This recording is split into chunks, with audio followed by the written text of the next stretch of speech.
In a world of seemingly endless podcasts come what many would call another one. Please join our two men, that's two moderately entertaining nerds as they take you on a journey that's guaranteed to be funny, or not. This week the two men ask experts probing questions. Welcome to another edition of the Two Men Podcast. Thanks for joining us today. I'm one of your hosts, Tim. And I'm Phil. That didn't sound very relaxed, though. I'm not relaxed. I'm ready. I'm jazzed. I am into this. Jazz? I'm so jazzed. Look at my jazz hands. Yeah. Yeah. Okay. Here's a secret thing. If you go to UNCG and you go to the green room, there's all these production photos on the walls. Yeah.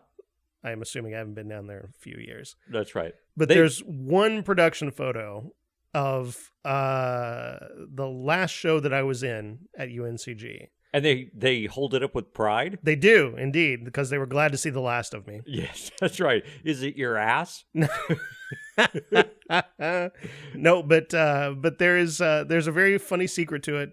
Steve Moore is in this picture. Yes. And the entire cast is very subtly doing jazz hands. Very subtly? Very subtly. Oh, all right. And not so subtly. Is that an acting secret?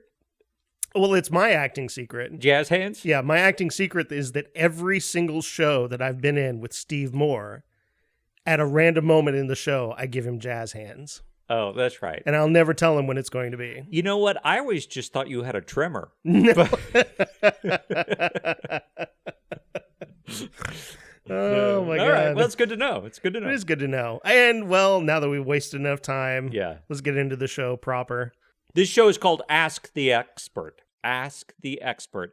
So I'm an expert. Said. Tim's an expert. I'm an expert. We're going to ask each other questions, and the expert must render an opinion. So who's beginning? I'll begin. All right.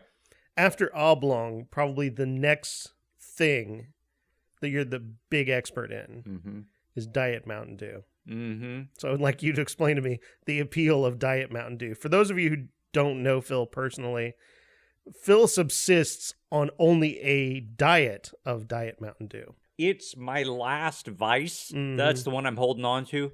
I got Diet Mountain Dew on the rebound.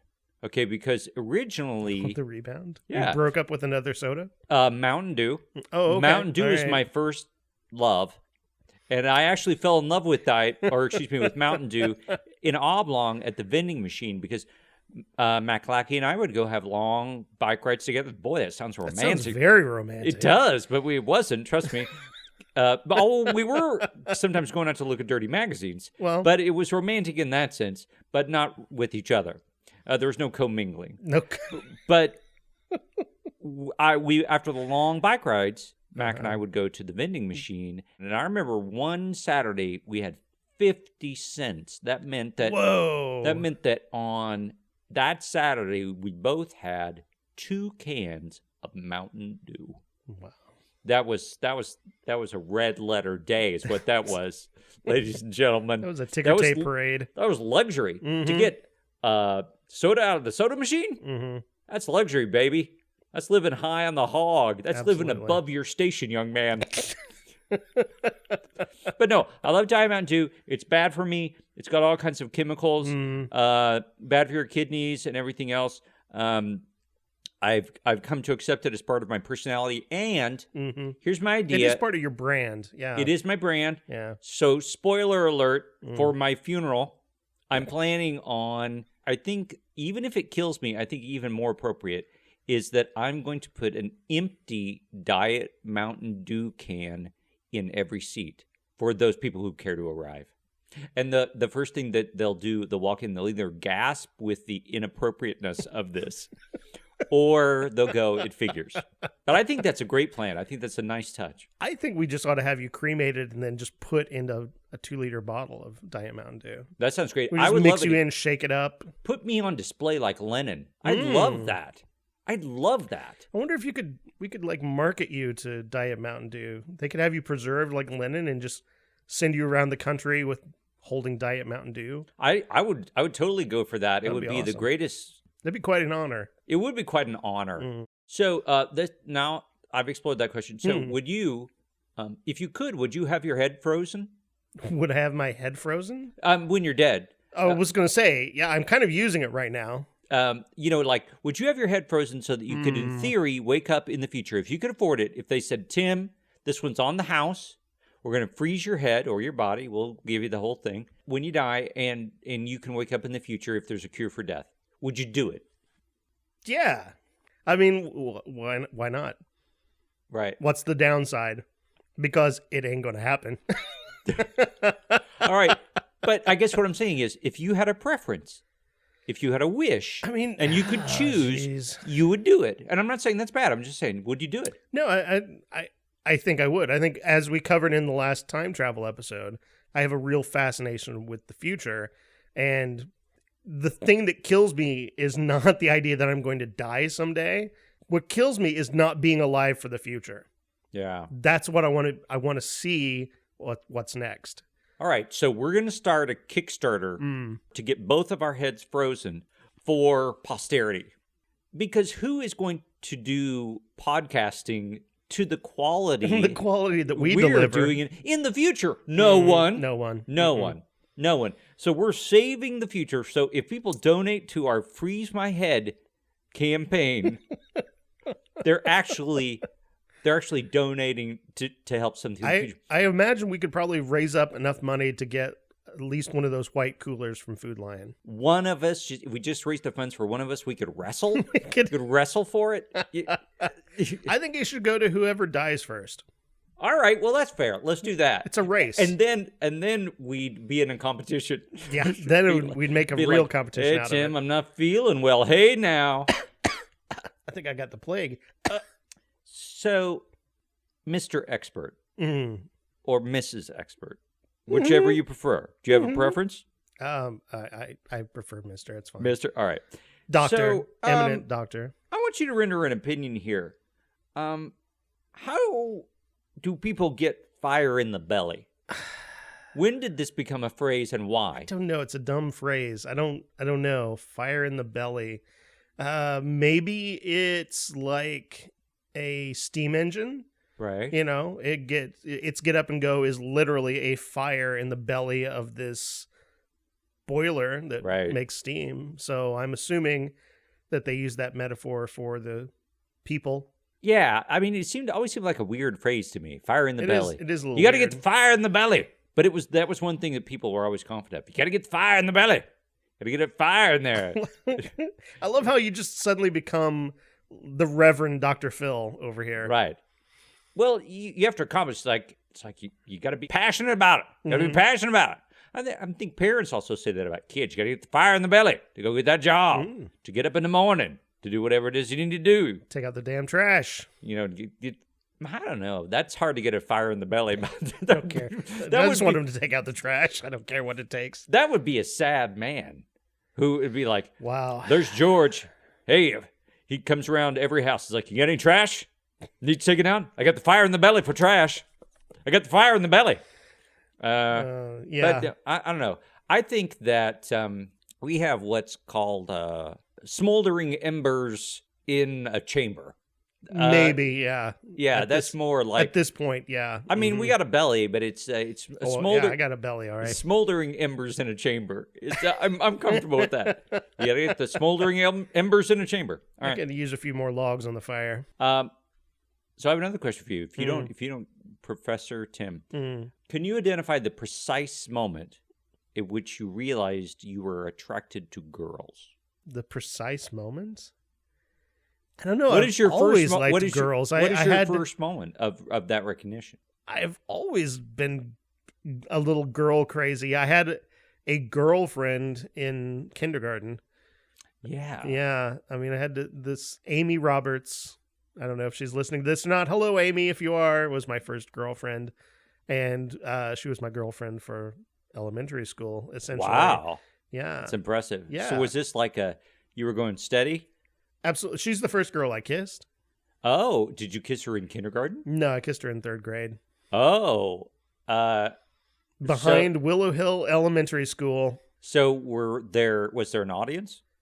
Yeah, there was actually. There's like cheering, or I can't remember the boy who the boy was that was like dared us to kiss or something like that, and so he did kiss. God, I can't remember. Did that It's been a long time. Did that change the Holy dynamic cow. of your relationship? No, not really. I mean, we're just little kids. We know what we're doing. I just didn't know if it all of a sudden it got weird. Well, it's always been a little weird. If I'm involved, it's a little weird. Mm-hmm. All right. Now that I kissed him, I'm thinking I could do better with the observer boy. Who is the observer boy? I don't remember. I don't remember. And you don't currently believe that you have dementia. Is that right? I can't tell. You don't know. No, all right. it's entirely possible. All right. That I do have dementia. I worry about that every day. See, now when you're up late at night, that's what you should worry about. Dementia. Yeah. That's I a worry good. about that 24/7. That's a good. I swear I'm going to develop dementia. I can tell already. I'm losing my mind. That's why I think you should die soon, so that we freeze your head. Well, quickly. I am going to try to die before you, so that I get the head freezing. Yeah. See, I think that's a good plan. If you freeze your head before you get dementia, then in theory, you should be golden when they revive you magically in the future. Well, here's what I want to know. I mean, I have things that have been in my freezer for a while now. They are not things that are usable any longer. I mean, are we going to get frostbite? What happens? You do. You get frostbite. I've researched this. Have you really? Yes, I have. You put some thought into this. I can tell. I actually, because You're going to Walt Disney this. I would. They put liquid nitrogen, so it's kind of pretty cold. Yeah. Well, yeah. And incredibly fragile. Right. Because if you put something in liquid nitrogen, if you just tap it, it shatters. Yeah, they need to be careful. I'm not sure they thought this through. But at the same time, I would totally, if you gave me an option of like freeze my head, even though somebody drops it accidentally and shatters your head, I'll totally take that over just routine cremation. Okay, well, here's another option. Wherever I fall over, that's just where I'm going to stay for good. Yeah. I just want you to put up a little barrier around me so people don't walk on me. I think what we should do is you should contact Pokemon people and make yourself a Pokestop. Your body. Make my body a Pokestop? I like that idea. Actually, I'd rather be a gym because then people would have to fight over me. Right. Fight for control of my body. Right. I like that. Which they didn't know they could have had all along. No, they can totally have it. That's right. Your resistance to having control over your body is limited. It's pretty low. My threshold for caring is pretty low. Whatever. All right. Next question from you to me. Expert. I am. I'm asking you? Yes. Oh, okay. All right. What is the worst performance you've ever seen me deliver? All right, the worst. This is going to require as a theater critic. This is what I'm asking of you. What's the worst thing I've ever done? Tim and I have done a couple of shows together. We have done a couple shows together, and I'm known for my frankness. So this is actually not going to be about a show, but Tim auditioned for me for Odd Couple, in which I cast him as Oscar against his better judgment. The only time that when you auditioned for me, I didn't feel as though you were committed. And I almost considered not casting you. Interesting. Because I was like, either one of two things is true. He's hedging, which ultimately I found to be true, or he's not as good as I remember. You were not horrible in auditions. You were actually good. You were clearly better. But I could tell that you were not trying, and that bugged me a little bit because I knew that you could do better. I think you were emotionally hedging your bets in case I decided not to cast you. Interesting. See, I was going for very casual. I was trying to be casual. I mean, everything else I've seen you in has been good. I mean, and every performance that I've seen you in has, from my perspective, been good. I've never seen you ultimately blow it. I mean, I will say... I don't know that I buy this. I will say, when you were in Hasty Heart,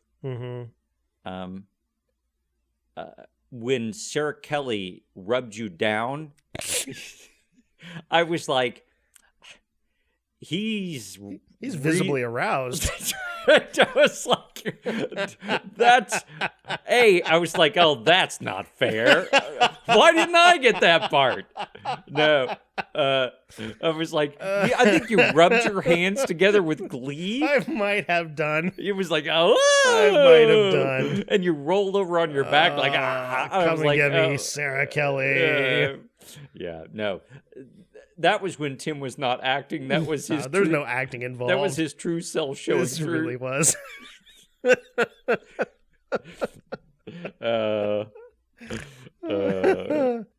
So here's a question for you. Why do helicopters seem scarier than planes? That's a great question. I don't know. Let's say the rotor stops turning. You're just going to drop like a rock out of the sky. Right. That's pretty scary. That's pretty scary. Here's why I don't like helicopters. Anything where you have to duck because you're afraid your head might get chopped off. See, now that's the thing that I've never understood. Those blades are way up there. You're not going to, you could jump up and down. You're not going to be able to reach those blades. Have you tried? Clearly not. It's like, Clearly not. I told the helicopter pilot, turn on them blades. I mean, let's say the tallest person is like closing in on 7 feet tall.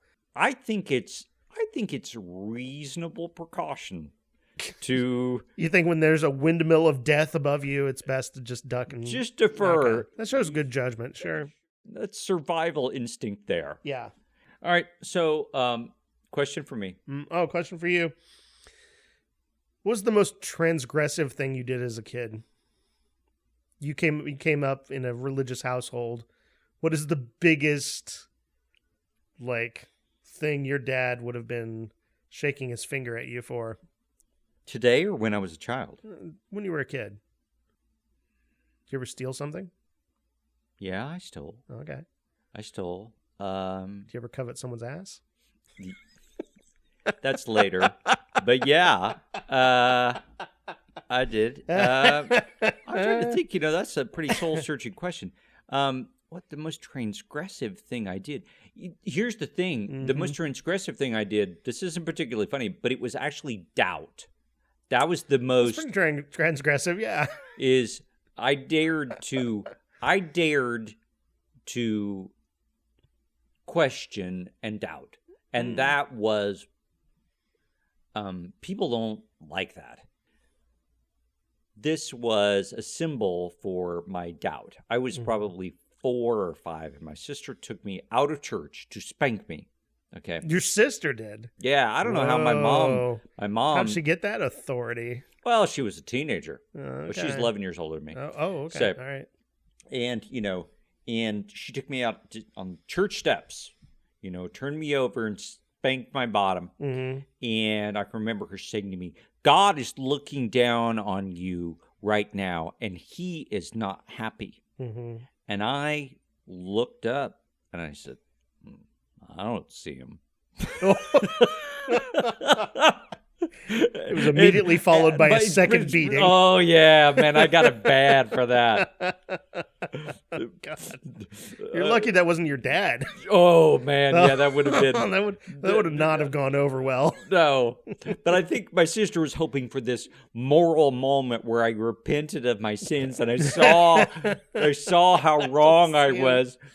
But instead, I did something. I did something. I showed my doubt. Well, I would pose hypothetical questions to my parents about why you couldn't climb out of hell. Oh, it'd be like, which they thought was funny at first, but when I pressed it, they didn't like it. Yeah. Which is to say, all right, I'm there for an eternity, right? Yes, it's forever. Okay. All right. Well, given eternity, there's got to be... you can find an exit somewhere. There's got to be some way for me to find a way out. That's a long time, yeah. I mean, given infinity, eventually, a guardian demon is going to let down their guard. I'm going to be able to bribe them. Something, I can climb. I mean, hell was... Anyway, just the idea that I would say that you can... that there's got to be a way out of hell. I like that you thought you can find a ladder somewhere. Like someone's going to leave their ladder unguarded, and you're like, I'm climbing out of here. That's right. Well, here's what I think is where they should have argued with me, which I would have said that was true, is I had no heaven credentials. So my plan would have been to get out of hell and just, I don't know, just casually just kind of hang about. Just blend in. Just blend in heaven. It's like, hey, you charred person, you. Like, I'm looking for my harp. That's right. I must have forgotten Do it you at know home. Of any empty mansions here about that I could just inhabit? Well, you'll need to speak to God about that. No, there's really no He's really busy. There's no reason to get God involved. I'm just. Yeah, that was my. They should have said, "Well, you have no heaven credentials, and therefore you have no place to go. So you'll resign yourself to your fate." See, now that I would have bought, but they were just. Like, I don't well, no. believe you would have bought that. You would have found another loophole. Well, I would have said, "What do heaven credentials look like?" That's what I would have said. Given an eternity, I believe I can forge some heaven credentials. That's a good plan. That's a real good plan. All right. So whose turn is it? Mine.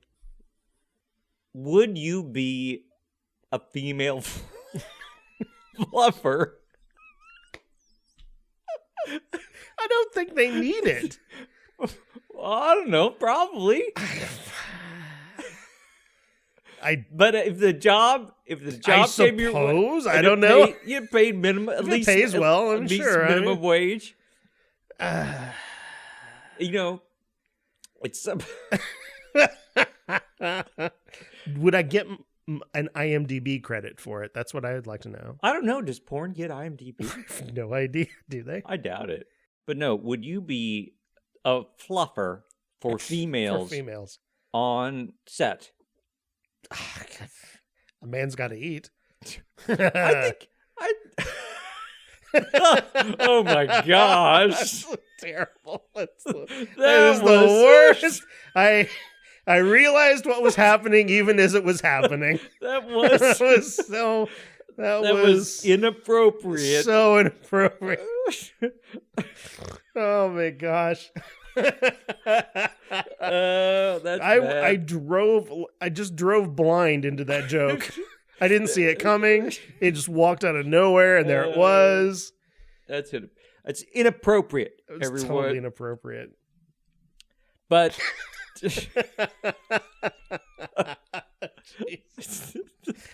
that was the worst. I can't believe that. I think that's an episode. I think that is an episode. That's more than 2 things that we did there. We probably got three solid laughs in there. 3 solid laughs. And now it's time for everybody's favorite part of the show because it signals that they're almost at the end of the show. That's Instant Opinions. Yay! That's where I give Phil a sequence of words or phrases, and he has to instantly render his opinion on it. Are you ready, Phil? I'm ready. Start the timer with sock garters. Sock garters make everything in farces 20% funnier. The downside to sock garters is they're not as sexy as they used to be.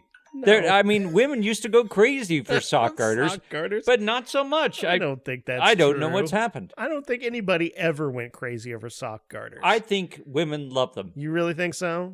With boxer shorts and suspenders, boxer shorts, okay, and that is getting me pretty hot. Sock garters. Yeah. You can't beat that combo. I will agree that it is at least 20% funnier with sock garters. Yeah, that's just automatically true. Onion rings. Onion rings. I'm pro onion ring. I like onion rings. I love batter. Who doesn't love batter? I used to get batter just from Long John Silver's. I used to order batter. I'm against onion rings in the sense that they stereotype onions, which quite frankly are a versatile vegetable. That's true. Smokey and the Bandit. Smokey and the Bandit. I love Smokey and the Bandit because it was a rip-roaring film. I did not care for the bandit as that encouraged thievery, and that can't be good. Nope, can't be good. No thieving. I don't think people use rip-roaring enough in everyday life. They don't. Linoleum. She and I dated, so I'm pro her. I'm against it because you slip and slide on it constantly. It's true. You slip and slide. You dated Linoleum. That's something I did not know. Yeah. Well, that's been Instant Opinion, and that brings us to another end of the Two Men podcast. Thanks for being with us today. My name's Tim. And my name's Phil. Greetings. I am Alice, highly paid digital assistant to the two moderately entertaining nerds of the Two Men podcast. Want to let us know what you thought of the show? Have a topic you'd like to hear discussed? Feel like demanding your money back? We'd love to hear from you on 2 out of those 3 questions. Drop us an email at twomencast@gmail.com. In the meantime, please rate us and leave a review on iTunes or your podcast service of choice. Also, for all discussions moderately entertaining, you can find us at facebook.com/2mencast. Please join us again next week when we'll be guaranteed to be funny. Or not.